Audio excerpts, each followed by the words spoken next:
I get a little bit frustrated, I think, when people fearmonger about AI and how it could end up hurting people, because I think in many real ways around diseases, around driving more safely, I mean, this is going to save people's lives and push people forward. So that's a really big deal, I think, for the next 10 years. Ever wonder what happens when the world's most secretive AI lab suddenly opens its vault to a rival and hands them the spare keys?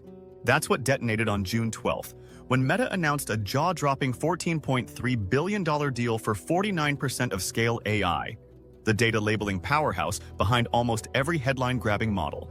Overnight, confidences shattered, contractors panicked, and Silicon Valley's delicate trust network started to unravel. One of the most common questions we get from people building products is how to decide what to build, how to figure out when to bet the company, how to do something totally new. The price tag alone stunned analysts, valuing Scale at $29 billion.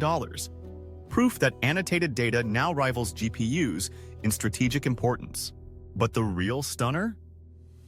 Meta whisking away 28-year-old prodigy Alexander Wang to spearhead its superintelligence push.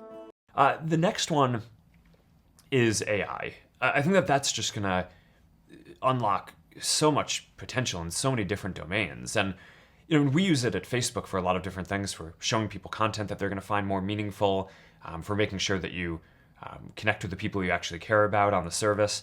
But in a lot of ways, the work that we're doing on AI to push the fundamental, state-of-the-art forward is exactly the same stuff that's going into systems that diagnose diseases better, right? Or find better drugs to treat people, or that other companies are using when they build self-driving cars. For competitors, it's radioactive optics.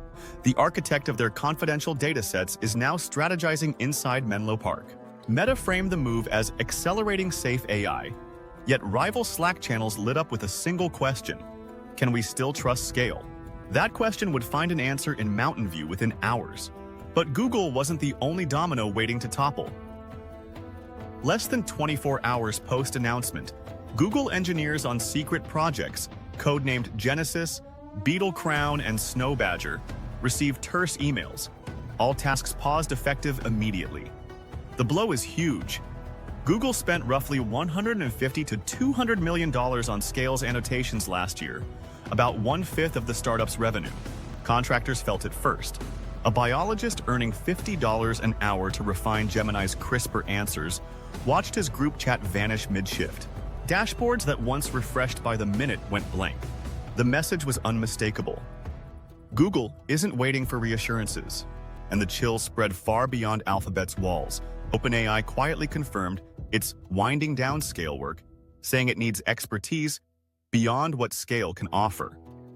Translation: Sam Altman can't risk Meta glimpsing GPT-5's skeleton keys. Meanwhile, at Elon Musk's xAI, the mammoth Xylophone project training Grok's conversation skills went dark, leaving labelers staring at empty queues. In a world that's changing so quickly, the biggest risk you can take is not taking any risk. And I really think that that's true, right? I mean, a lot of people, I think that, whenever it comes to, whenever you get yourself into a position where you have to make some big shift in direction or do something, there are always, people are going to point to the downside risks of that decision. To investors, the optics were grim. One fund publicly dumped its remaining stake, arguing Meta's billions can't offset lost trust. Rival firms like Labelbox and Mercor reported a tripling of inbound requests within 48 hours. While spreadsheets hit red, real people saw their livelihoods evaporate. Scale's global crowd of annotators, thousands labeling radiology scans, legal briefs, and obscure dialects, operates like a gig economy on steroids. When Google and xAI pulled out, income streams dried up overnight. One U.S. worker who cleared $6,800 in May earned just $320 the week after Meta's deal.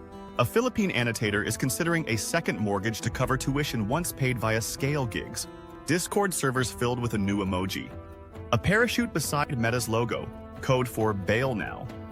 Yet amidst panic, Scale's management kept repeating one mantra: we're still independent. But are words enough to bridge a widening trust gap? Interim CEO Jason Druge published a 1,300-word blog post titled, "Still Independent, Still Trusted," vowing never to share customer secrets and touting synthetic data tools as future lifelines. Internally, managers insisted project pauses were normal seasonality.